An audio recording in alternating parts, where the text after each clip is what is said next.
Today I'm going to teach you how to open the hood on your Audi Q7.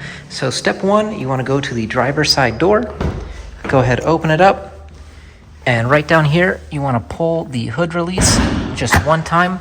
That's going to open the primary lock on the hood, and then the secondary lock, there's going to be a lever right here, right in line with the Audi symbol. You're just going to turn it towards the passenger side and your hood will open up just like that.